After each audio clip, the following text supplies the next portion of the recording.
What is up, guys? TGuys123HD here. It's been a while. We took a little bit of a break from the Team of the Week predictions, but the team is reassembled, and myself, It's NHL, the Chell Network, and Energizer are back, bringing you the Team of the Year predictions.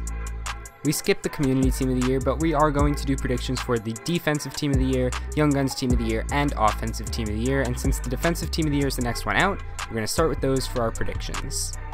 Let me just start off by saying that the Defensive Team of the Year is probably the most difficult one to predict. Actually, it's definitely the most difficult one to predict, because there are a lot of different thought processes and stats and numbers and various other things that go into deciding. And there's also just the arbitrary fact that EA can pick whoever they want without having to really justify it as much as Offensive Team of the Year. So this could be very, very wrong. Just a disclaimer. The stats that EA does seem to care most about are face-off percentage, takeaways, hits, and block shots.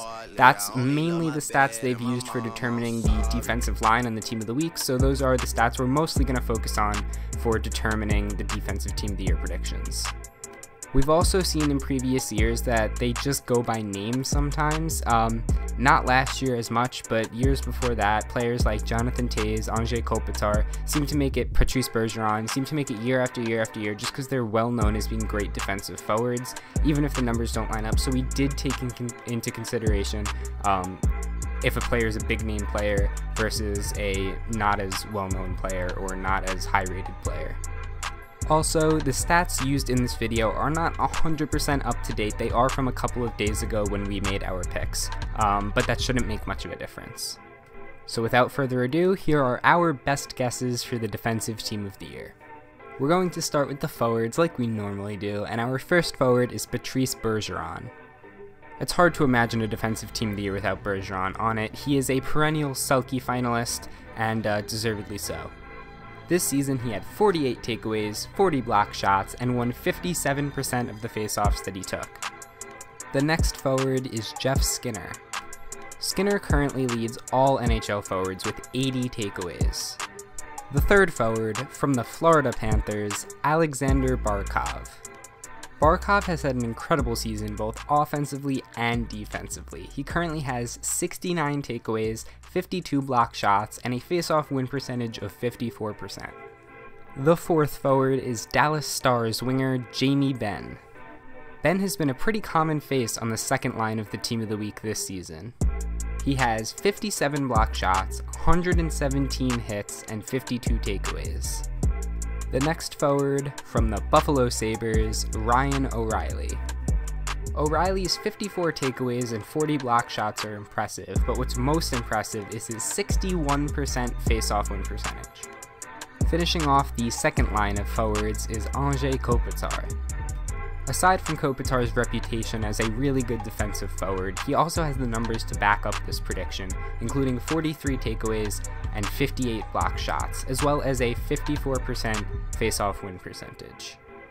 Our next forward, the second forward from the Florida Panthers, is Vincent Tro Check. Tro Check has won 54% of the draws he's taken this season, has 115 hits, 45 block shots, and 53 takeaways. He's pretty high up there in all four of the main categories that we looked at. The eighth forward, from the New York Rangers, and surprisingly still on the New York Rangers, is Matt Zuccarello. Zook has blocked 58 shots so far this season, and also has 56 takeaways. The final forward, from the Toronto Maple Leafs, Austin Matthews. The injuries Matthews has faced is probably enough to prevent him from making the Young Guns Team of the Year. However, his defensive numbers still might be good enough to squeak him onto the Defensive Team of the Year. He's won 55.7% of faceoffs he's taken, has 49 takeaways, and has 54 block shots. Now, since this is so hard to do, I figured I should probably throw in some honorable mentions, so also watch out for Jonathan Toews, Jordan Staal, Michael Backlund, Nick Bonino, William Karlsson, Mark Stone, Rick Nash, and Boone Jenner. I know that's a lot of names, but they were all very close and very hard to differentiate for us, so keep an eye on those guys as well. For the defensemen, the four main stats we looked at were takeaways, block shots, and hits, which are the same as forwards, as well as time on ice per game.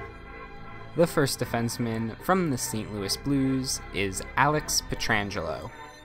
Pietrangelo had 48 takeaways, 135 block shots, and led his team with 25 minutes and 36 seconds on ice on average per game. Next to Pietrangelo on the first defensive pairing is Seth Jones. Jones has continued to develop into an elite player this season, both offensively and defensively. His defensive numbers are amazing. He has 64 takeaways, 104 block shots, 85 hits, and averages 24 minutes and 38 seconds on the ice every game. The third defenseman from the Los Angeles Kings is Drew Doughty. It's hard to imagine a defensive team of the year without Drew Doughty, just like it's hard to imagine one without Patrice Bergeron. Doughty only had 14 takeaways this season, but he had 107 block shots, 110 hits, and was second among all players in ice time, averaging 26 minutes and 43 seconds on ice every game. It was very hard to pick a defenseman for the fourth and final slot, but we ended up going with Jakob Schleiden. Schleiden's numbers this season are just exceptional. He has 64 takeaways, 136 block shots, and averages 22.5 minutes on the ice each game. Just like the forwards, I'll give you quite a few honorable mentions that just missed the cut for us. They include Ryan Suter, Mark-Edward Vlasic, Victor Hedman, Mark Giordano, Ryan McDonough, and Alexander Edler. And of course, for the goaltender, we have to assume that Andrei Vasilevskiy is going to be on the offensive team of the year because he leads the league in wins, and usually they go for the player that leads the league in save percentage for defensive team of the year, and that would be Carter Hutton. However, he does not have nearly as many games played as the player we decided to go with, and that's Pekka Rinne. Rinne is 39-9 this season with a .929 save percentage and a 2.25 goals against average. And that is it for the Defensive Team of the Year predictions. Thank you guys so much for watching. I hope you enjoyed. If you did, please leave a like. Be sure to subscribe to me and everyone else in the description down below. Also, leave a comment. Let us know what your predictions are. Let us know what you agree with, what you disagree with, players you think should make it, players you think shouldn't, and all of that. I'll make sure to reply to everything if I can.